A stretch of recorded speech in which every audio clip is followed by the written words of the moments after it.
And just like that, the WNBA's golden era slammed into a wall. Caitlin Clark, the league's crown jewel, media magnet, and walking headline, is sidelined. A quad strain sounds tame, but for a league that just started tasting mainstream attention, it's a thunderclap.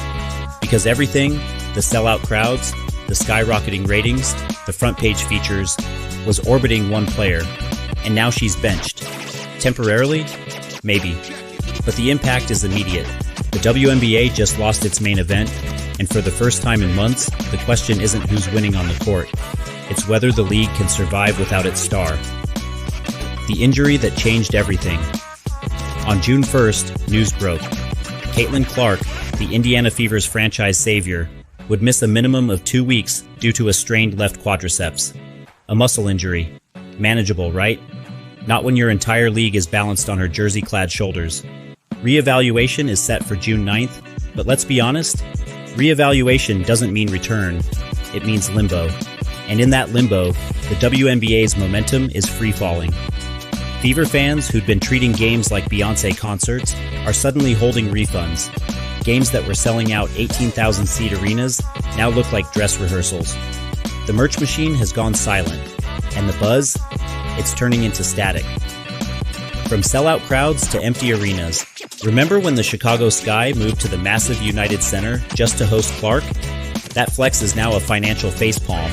They couldn't fill their smaller arena before, and without Clark, they definitely aren't filling this one. What was once a guaranteed sellout is now a guessing game. You can almost hear the accountants swearing under their breath. This wasn't just poor luck, it exposed a harsh truth. The WNBA bet big on one star, and now it's scrambling. The infrastructure wasn't ready for her gravity. The product wasn't diversified enough to hold casual interest without her. And while the Fever rewrites game plans, the league's marketing team is tearing up promotional posters.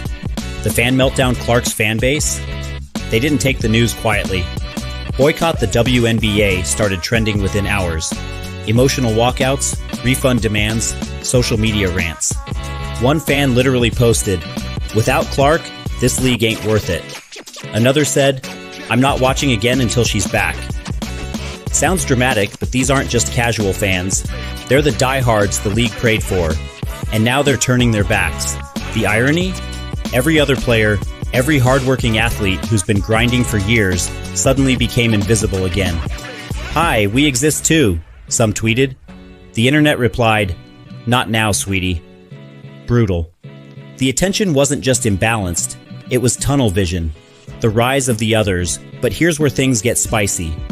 With Clark gone, the rest of the WNBA started showing up like it was their shot to steal the crown. Aaliyah Boston turned into a one-woman wall in the paint. Kelsey Mitchell started torching defenders like she had a personal vendetta. And Angel Reese? She's living her villain arc. Trash-talking, flexing, turning interviews into motivational speeches with a side of smoke. The league didn't just find a replacement, it found a rebellion. Kalia Copper is lighting it up for Phoenix. Brianna Stewart is reminding everyone why she was an MVP. And suddenly, a league that once looked like a solo act is starting to feel like an ensemble. The WNBA's existential crisis. But the excitement isn't translating. Why? Because drama sells. It always has. Clark being fouled hard made headlines. Clark being cheered by opponents' crowds? Viral. But textbook plays? Not so much. And now that the chaos engine is sidelined, the league feels quiet. Too quiet. No more foul controversy. No more Twitter wars. Just basketball. And apparently, that's not enough. The WNBA isn't just missing Clark's points. It's missing the cultural earthquake she caused every time she touched the ball. And that's what really scares them. Without controversy, the league is back to battling for relevance. And this time, it doesn't have Clark to bail it out. The real growth nobody saw coming yet. Maybe this silence is the reset the league needed. Without the Clark spotlight, fans are being forced to notice everyone else. They're seeing real depth, real stories, real identity. The narrative is shifting, not away from Clark, she's still the sun, but toward a system that can hold heat even when the sun sets. For the first time, fans are learning names beyond number 22, and they're realizing there's more to this league than trending moments. That's not just growth, it's evolution. And the WNBA might come out stronger on the other side. The comeback will be cinematic. Let's not get it twisted. Clark is coming back.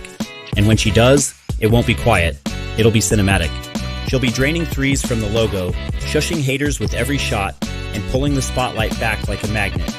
But this time, she won't be carrying the league alone. The stage will be set, the tension built, and her return will be more than a recovery. It'll be a reboot. Think less return to play and more season finale. Because this break didn't just build anticipation, it built stakes. And now every critic, every rival, every fan who doubted her is holding their breath for the explosion. The WNBA just survived a week without Caitlin Clark. And that matters, because it means it's no longer fragile. It's no longer a house built on one name. But make no mistake, when Clark returns, she won't just be a player. She'll be the storm. And if the league plays it right, that storm will lift everyone. Because for the first time in years, people are watching. And now, they're watching more than just Caitlin Clark. They're watching the WNBA grow up.